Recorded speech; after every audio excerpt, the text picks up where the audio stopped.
social media, Facebook, Twitter, Pinterest, all of that. Excellent. Where are you based? Burbank in Los Angeles. Oh, okay. Yeah. Super. Burbank. I thought it was Alaska. Can I check to make sure that you're turned on? Yes, can you hear him? No?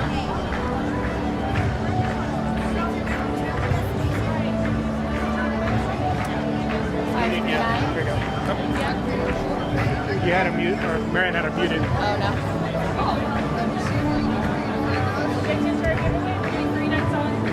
Where are you based? Are you here in San Diego? No, Guatemala. You are? Okay, so you flew out. Yes. Wow.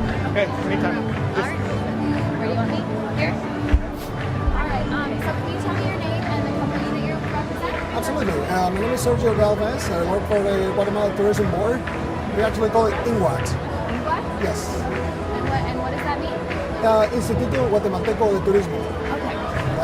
And we're based in Guatemala City. So tell me what you're promoting in Guatemala in 2014. Yes, well, actually, Guatemala is a very adventurous country. So you have a lot of activities, between volcano climbing, rappelling, whitewater rafting, zip lining, and just to mention a few. We also have volcano climbing. We have 3 active volcanoes. We have a total of 33 volcanoes in the whole country. So it's a lot to do. We have between mountain biking, trekking, and doing all kinds of activities. But we also have activities, low impact activities, and we have Spanish schools, shopping, and Guatemala City is a very modern capital. We have a lot of shopping malls. So if you go to a shopping mall, you don't know if you're in the United States or you're in Guatemala. So they're pretty modern. And we have very trendy stores. And we also have the indigenous markets where you can, experience not only sharing time with the locals, and but also you can appreciate all the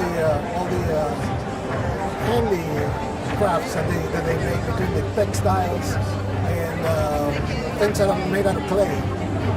So it's a lot of fun. It's a very rustic country, but yet it's a beautiful place to be. You feel like you're in a different world. Tell me about that, about going to Guatemala and really experiencing the culture. Are there certain areas to go where you get to meet the indigenous people and really assimilate with them? Right.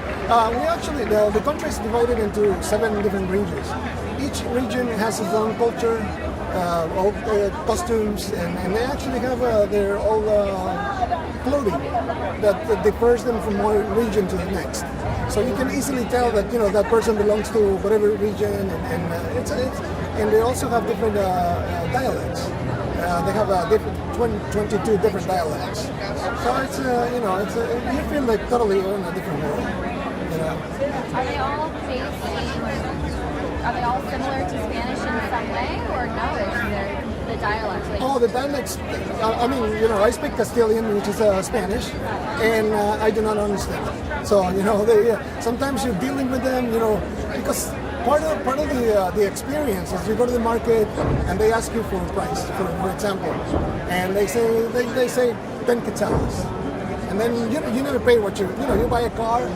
You don't pay sticker price, so you always try to bargain. So that's part of the experience. And sometimes, they don't like the price that you offer, and so they speak to their neighbor in their own language. You have no idea what they're saying about you. But it's definitely part of the experience. Yes. So someone who's going out there, do you have guides, people who take them out and do speak the language and help translate? Absolutely. We actually have almost all the guides in Guatemala are bilingual. And Spanish and English, of course, is the first language. Not that is the first language. Spanish is the first language, but English is the main priority, I should say. And so we have a very good transportation services, I should say, and the road system it's also very good. It's awesome actually. So you can actually travel from one place. You're in a black sand beach, for example, in 2 hours. From there, you can be as high as in the highlands. And like I said, I'm going back to the 7 regions that we have. In the highlands, for example, it's the most colorful, I should say. You know, the topography is beautiful and it's cold as well. So you can go from like being in the 90s to like in the 40s, for example, in a matter of a couple of hours. So if someone comes to visit you in Guatemala who's never been there before, where is one of the first places that you need to take them? Well, we have the traditional circuit, which is like includes Antigua, includes Chichicastenango, for example, Lake Atitlan, and then we have Tikal as well. That's a pretty common circuit, I should say. And but the number one, I will say, is between Tikal and Antigua. But I think almost Antigua is that's more popular. You know, you go there, you have like it's a very trendy place. It's called Antigua because that's what the capital of Guatemala was. And after earthquakes and the different problems that they had to move the capital from there to the place where it's today. So Antigua has a lot of boutique hotels and nice trendy restaurants, cafes, and it's a beautiful colonial town. You know, cobblestone streets, so you're totally in a different world. When's the best time to go to Guatemala? Well, Guatemala is considered the land of the eternal spring, they call it. So the weather it's always good. You know, of course we have two seasons. We have the rainy season and the dry season. So you can actually do activities even during the rainy season. You know. And the summer, of course, summer for you guys it's very warm for us as well down there. And it's pretty much good all year round for all the low and high impact activities. Yeah, so you talked about all of the different adventure activities that someone can do. What do you offer for people when you are in the rainy season? Are there more indoor activities? Yes, for the rainy season, for example, is when the rivers become, the level is higher. So whitewater rafting is the ideal thing to do. So we have rapids from 1 to 5. So if you're a daredevil and you want to try something really strenuous, 5 will be good. And even 1 is it's fun. It's a lot of fun. So that's what we recommend the most during the rainy season. So what other types of travelers do you reach out to come to Guatemala? Do you have honeymooners, family travelers? Right. We actually we do not concentrate in just one group. We try to cover them all. And honeymooners, for example, we have weddings, beautiful places.